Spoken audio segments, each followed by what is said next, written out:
Hello good morning students. आज हम बात करेंगे कैरेक्टरिस्टिक्स ऑफ इक्विलिब्रियम कांस्टेंट्स की। तो जो वैल्यू होती है ना आपकी इक्विलिब्रियम कांस्टेंट की, वो कांस्टेंट होती है किसी भी पर्टिकुलर रिएक्शन के लिए। हर रिएक्शन के लिए मतलब इक्विलिब्रियम कांस्टेंट की वैल्यू एक फिक्स वैल्यू होती है। इसकी वैल्यू आपकी किसके ऊपर डिपेंड करती है? आपके टेम्परेचर के ऊपर, टेम्परेचर ऑफ ए सिस्टम के ऊपर। और ये डिपेंड किसके ऊपर नहीं करता? कंसंट्रेशन ऑफ द रिएक्शन के ऊपर। मतलब रेट कांस्टेंट केवल और केवल किसके ऊपर डिपेंड करता है? टेम्परेचर के ऊपर। यह आपके रिएक्टेंट्स मॉलिक्यूल्स की कंसंट्रेशन के ऊपर डिपेंड नहीं करता है।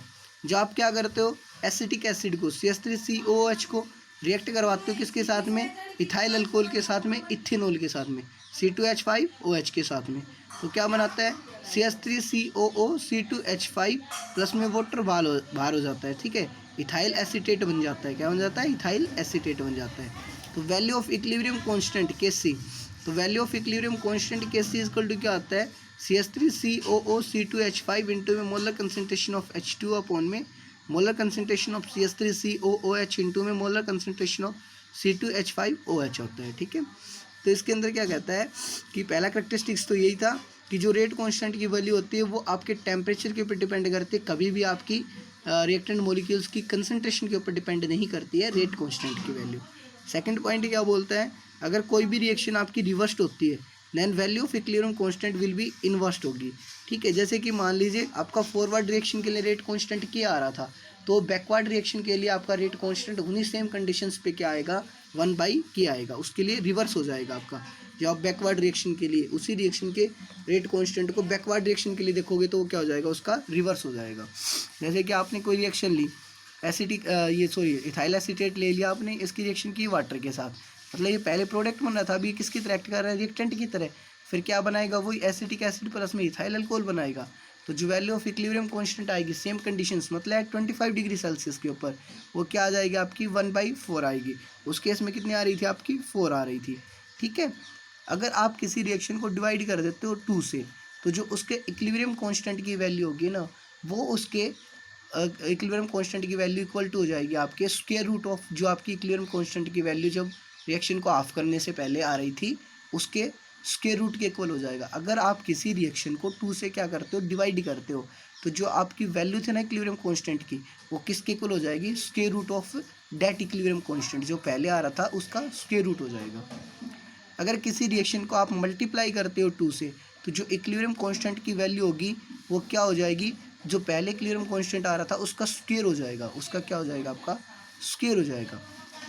आपका जो कैटलिस्ट होता है ना, वो इफेक्ट नहीं करता है किसको? इक्विलिब्रियम को। कैटलिस्ट का आपका कोई भी इफेक्ट नहीं होगा। ये किसके ऊपर डिपेंड करता है? केवल टेम्परेचर के ऊपर। If reaction occurs in 2 steps, अगर आपकी कोई रिएक्शन एक से ज़्यादा स्टेप्स में मतलब 2 स्टेप्स में होती है, तो ओवरऑल रेट कांस्टेंट क्या होगा? आपका overall rate constant K is equal to होगा equilibrium constant for first step reaction के लिए, equilibrium constant of second step के लिए, दोनों का मल्टीप्लाई कर देंगे। फॉर एग्जांपल जैसे कि आपका N2 प्लस O2 बनता है NO2, तो इसके लिए इक्विलिब्रियम कांस्टेंट की वैल्यू क्या आई? NO2 की पावर 2 अपॉन में N2 इंटू O2 की पावर 2। ये तो आपका क्या था? डायरेक्ट स्टेप था। इनडायरेक्ट स्टेप की बात करें, जैसे कि जब एक से ज़्यादा स्टेप्स के अंदर रिएक्शन होती है, तो N2 प्लस में O2 क्या बनेगा? पहले नाइट्रोजन ऑक्साइड बनेगा, मोनोऑक्साइड बनेगा। ठीक है, नाइट्रस ऑक्साइड बनेगा, ये K1 आएगा इसके लिए। ठीक है, फिर ये NO आपका फिर से ऑक्सीजन के साथ रिएक्ट करके क्या बनाएगा? नाइट्रोजन डाइऑक्साइड बनाएगा।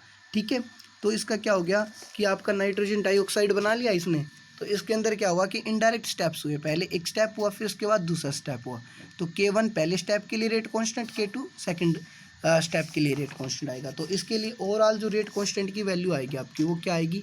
K is equal to K1 into K2 आएगा। ठीक है, उसके बाद बात करते हैं हम होमोजीनियस एंड हिट्रोजीनियस इक्विलिब्रियम की। तो होमोजीनियस इक्विलिब्रियम आपका वो इक्विलिब्रियम होता है जिसके अंदर सभी रिएक्टेंट्स और प्रोडक्ट्स होते हैं वो सभी सेम फेज के अंदर प्रेजेंट होते हैं। फेज का मतलब क्या होता है? स्टेट होता है। स्टेट का मतलब क्या होता है? या तो वो सारे किस में होंगे? सॉलिड में होंगे, या फिर सारे किस में होंगे? लिक्विड में, या फिर सारे किस में होंगे? गैसियस स्टेट के अंदर होंगे। उसे हम क्या बोलते हैं? Homogeneous equilibrium. तो होमोजीनियस इक्विलिब्रियम एक ऐसा इक्विलिब्रियम होता है जिसके अंदर सभी रिएक्टेंट्स और प्रोडक्ट्स की फेज क्या होती है?